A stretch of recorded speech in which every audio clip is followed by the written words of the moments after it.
तो हिंदी का पेपर और उसमें पर्यायवाची शब्दों वाला सवाल, उसे देखकर थोड़ी सी घबराहट होती है ना? अगर हाँ, तो यकीन मानिए ये बिल्कुल नॉर्मल है। पर आज इसी मुश्किल को आसान बनाने वाले हैं। हम सिर्फ उन शब्दों पर फोकस करेंगे जो पिछले कई सालों से एग्जाम्स में बार बार पूछे जा रहे हैं। अरे हाँ, बिल्कुल लगता है। इतने सारे शब्द और हर शब्द के इतने सारे पर्यायवाची, ऊपर से एग्जाम हॉल का प्रेशर। समझ ही नहीं आता कि क्या पढ़ें और क्या छोड़ दें। सच में ये किसी जंग से कम नहीं है। लेकिन सोचिए, अगर कोई ये बता दे कि कौन से शब्द सबसे जरूरी हैं। जी हाँ, विमल कुमार ने ठीक यही किया है। उन्होंने पिछले 15 सालों के बोर्ड और कॉम्पिटिटिव एग्जाम्स के पेपर्स को अच्छे से खंगाला है और नतीजा एक ऐसी लिस्ट तैयार की है जिसमें सिर्फ वही शब्द हैं जो सबसे ज्यादा बार पूछे गए हैं। इसी को कहते हैं स्मार्ट तैयारी। तो चलिए देखते हैं कि आज हम क्या क्या कवर करने वाले हैं। हम शुरुआत करेंगे प्रकृति से जुड़े शब्दों से, फिर जीव जंतुओं पर आएंगे और उसके बाद चीज़ों और एहसासों से जुड़े शब्दों को समझेंगे। और हाँ, सबसे आखिर में पूरे नंबर लाने की पक्की स्ट्रैटेजी भी जानेंगे। अच्छा, शब्दों को याद करने का एक बहुत ही असरदार तरीका होता है उन्हें ग्रुप्स में बांट लेना। मतलब एक जैसे शब्दों को एक साथ याद करना। इसीलिए हमारी पहली कैटेगरी है प्रकृति के तत्व। तो हमारा पहला शब्द है आकाश। जरा सोचिए, इसके कौन कौन से पर्यायवाची शब्द सबसे पहले दिमाग में आते हैं। ये बहुत ज़रूरी शब्द है क्योंकि ये एग्जामिनर्स का कहना चाहिए फेवरेट शब्दों में से एक है। और ये रहे इसके सबसे ज़रूरी पर्यायवाची: अंबर, नभ, गगन, व्योम और अंतरिक्ष। अब देखिए, गगन और नभ तो शायद सबको पता होते हैं, है ना? लेकिन अगर व्योम जैसा शब्द लिख दिया तो जवाब में वजन आ जाता है। आकाश के बाद अब बात करते हैं जल की।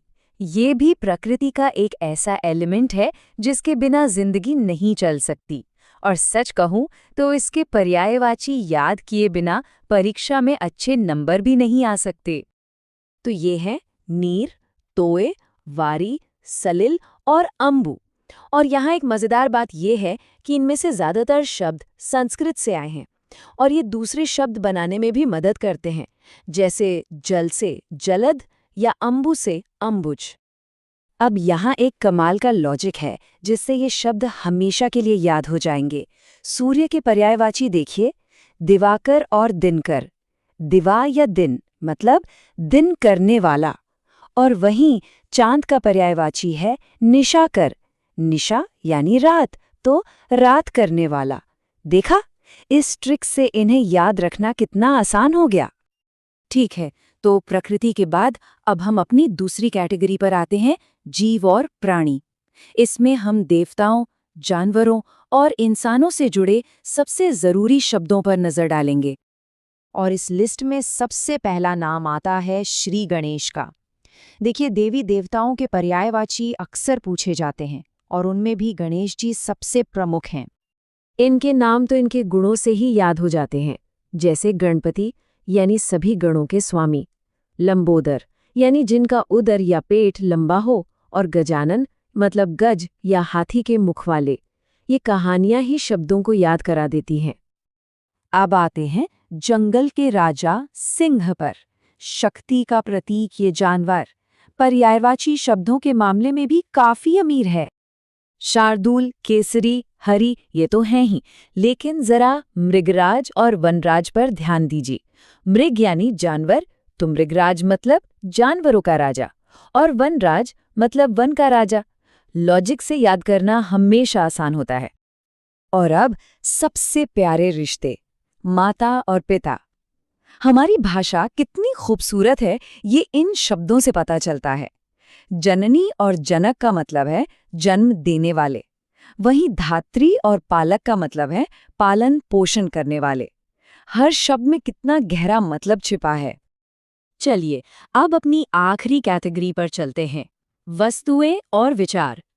इसमें कुछ ऐसी चीजें हैं जिन्हें हम छू सकते हैं, जैसे घर, और कुछ ऐसे एहसास हैं जिन्हें सिर्फ महसूस किया जा सकता है, जैसे सुख और दुख।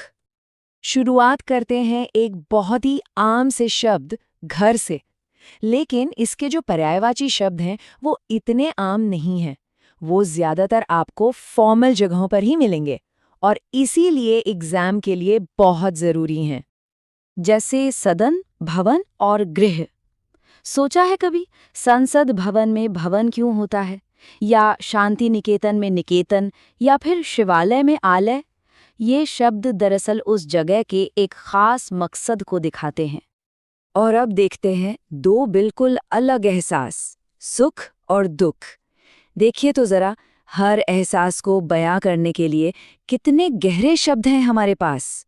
एक तरफ आनंद, हर्ष, उल्लास, और दूसरी तरफ शोक, पीड़ा, विषाद। हर शब्द में इमोशन की एक अलग इंटेंसिटी है।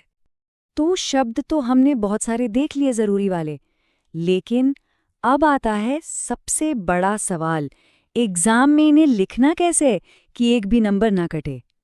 तो चलिए अब बात करते हैं असली विनिंग स्ट्रैटेजी की। तो विमल कुमार की सबसे पहली और सबसे जरूरी सलाह है, ज्यादा लिखने के लालच से बचना है। हमें अक्सर लगता है कि जितने ज्यादा शब्द लिखेंगे उतने ज्यादा नंबर मिलेंगे, पर ऐसा बिल्कुल नहीं है। Quality is more important than quantity. बस 2 से 4 लेकिन एकदम सटीक शब्द, यही है नियम नंबर 1। तो ये रहा हमारा 3 स्टेप का विनिंग फॉर्मूला। स्टेप 1, सही गिनती, बस 2 से 4 पर्यायवाची। इससे समय बचेगा और गलती की गुंजाइश भी कम होगी। स्टेप 2, सही शब्दों का चुनाव। हो सके तो थोड़े संस्कृतनिष्ठ यानी फॉर्मल शब्द इस्तेमाल करें, इससे एग्जामिनर पर बहुत अच्छा इंप्रेशन पड़ता है। और स्टेप 3, जाहिर है पूरे मार्क्स। अगर ये 2 स्टेप्स फॉलो किए तो पूरे नंबर पक्के हैं। तो अब हमारे पास क्या क्या है? पिछले 15 सालों के सबसे जरूरी शब्दों की एक पक्की लिस्ट, और साथ ही उन्हें एग्जाम में लिखकर पूरे नंबर लाने की एक जबरदस्त स्ट्रैटेजी। तो अब बस ये सोचना है कि इस सारी जानकारी और तैयारी के बाद अगली बार जब हिंदी के पेपर में पर्यायवाची वाला सवाल आएगा तो वो कितना आसान लगने वाला है कि नहीं?